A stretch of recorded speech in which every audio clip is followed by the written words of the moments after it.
Okay, so would you believe it? It's already that time for another White Dwarf video. And this is issue 478. We've got some Kill Team Commandos and Krieg on here. And the lighting's making it look quite blue. Don't know what that's all about. Doesn't normally happen. What about Barbarous?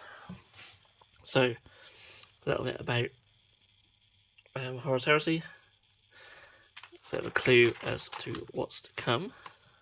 The contents there. As always, we start with contact.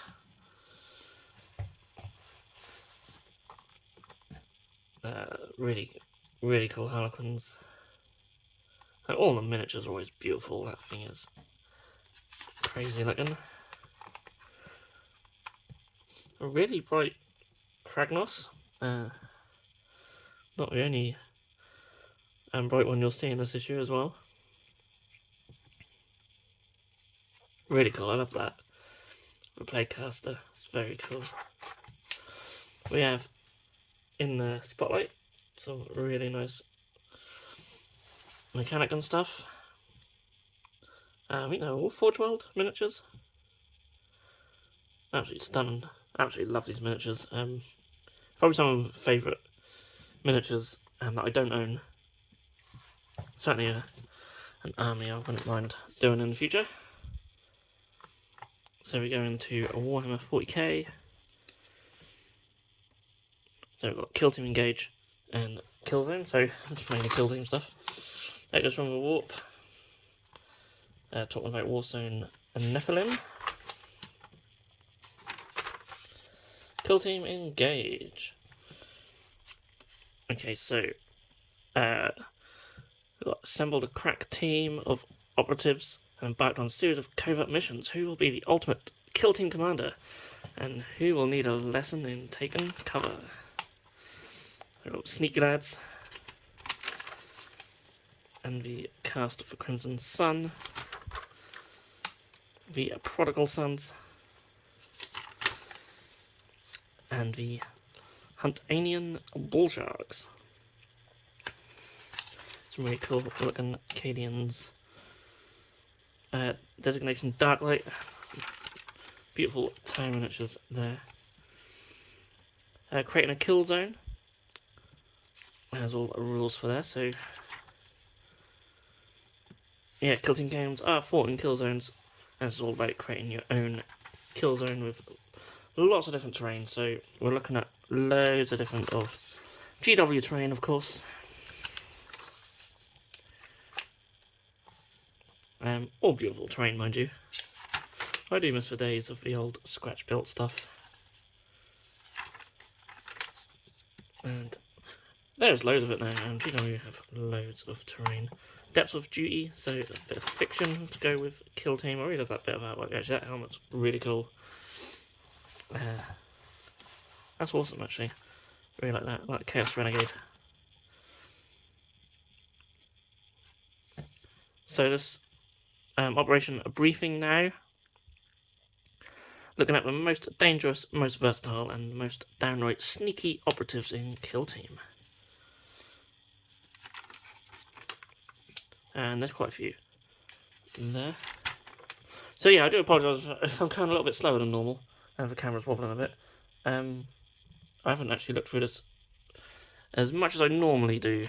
I just haven't had the time today, but so a lot of this is still new to me as well. And I wish the camera would stop wobbling. It's just on these really crappy mounts. So yeah, we're looking at beasts and monsters, and there's some beautifully painted and beautifully converted monsters. I mean, look at that spider. It's just breathing fire. It's amazing. Lord of Change. Knight Draconis. And there we go. And as promised, another really bright Kragnos.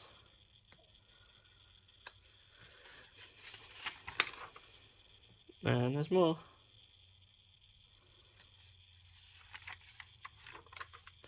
And more.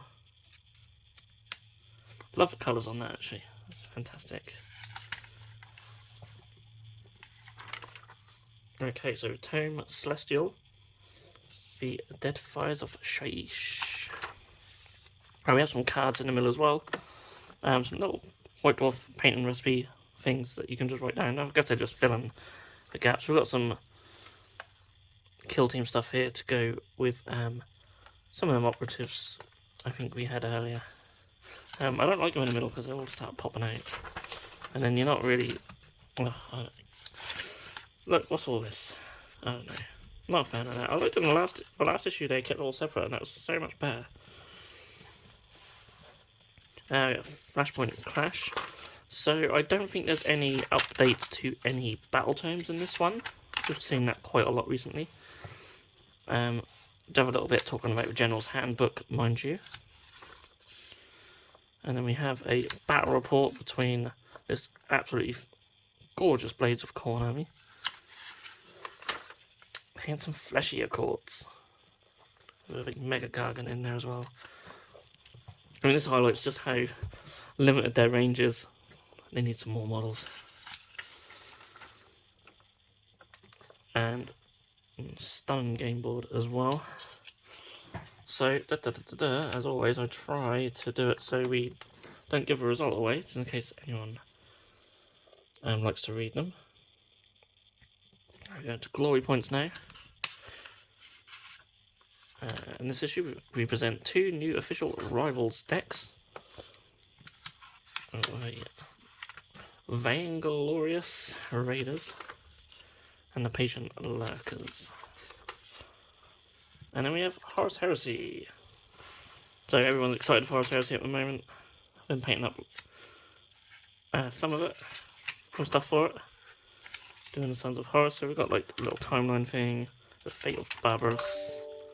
I apologise for that, keeps popping up with emails.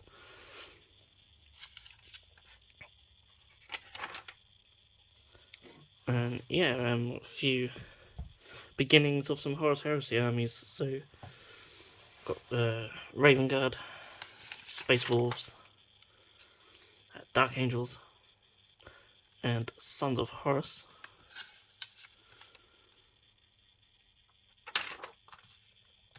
Also got some Iron Warriors and some Death Guard.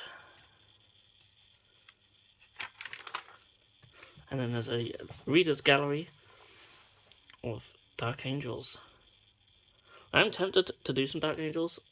I really like all the little checkered patterns and things like that on them, but I don't know if I've got patience all the time to do that. But I actually love the Cloak on the Lion as well. Absolutely stunning. But who knows? I love, especially the sort of Heresy era Dark Angels. Big fan of them. I've got some Sons of Horus, which are actually stunning. Got Horus himself. Yeah, these are beautiful. Big fan of them. They make mine look rubbish, but really, really nice. The Legion Command in there as well.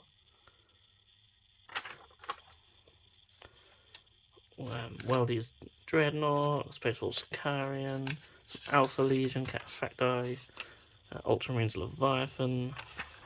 Again, everything's gorgeous. Araman, Wordbearers, Sicarian, or Sicarian, Contemptor Dreadnought as well. So, really cool. Hopefully we'll see lots more Horus Heresy content going forward. Sinister Structures from Middle-earth.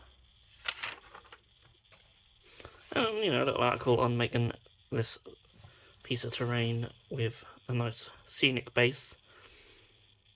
I want more terrain stuff in White Dwarf. I love stuff like this.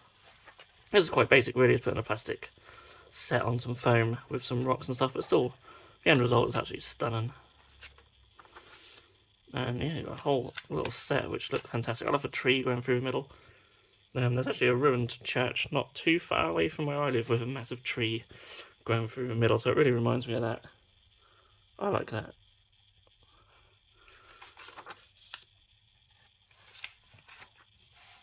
Fiction, Taste of Lightning. Is this a new one? It might be a start of a new one.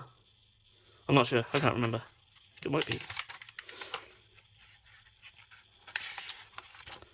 But yeah, it looks like it's all about ogres, which is really cool. To give that one a read. And then lastly, inside the studio. A little bit on Chaos Gate. A couple of parasites. It's amazing how sort of different they look just with a different paint scheme. Very contrasting between the two. A little bit more on Hobby Bingo. Again, Matt Hudson is just absolutely smashing through it. Then a Hobby Bingo Spotlight. Some really cool Soulblight. And then lastly, it's absolutely stunning Necron. So yeah, lots and lots of lovely images of beautifully painted miniatures in this one. So if that's your thing, definitely worth picking up. Next issue, a 40k points update. So yeah, we've already had some points updates already, haven't we? I didn't really keep up with all that stuff, but yeah, so that was this month's issue. Like I say, lots of beautifully painted miniatures in it. Not so much in terms of rules, as we've seen compared to previous ones, but you know, you can't expect that in all of them. But yeah, that's this month's White Dwarf magazine. So thank you so much for watching. This camera's really annoying. I hope it hasn't been too annoying for you. And yeah, I'll see you all again in the next video.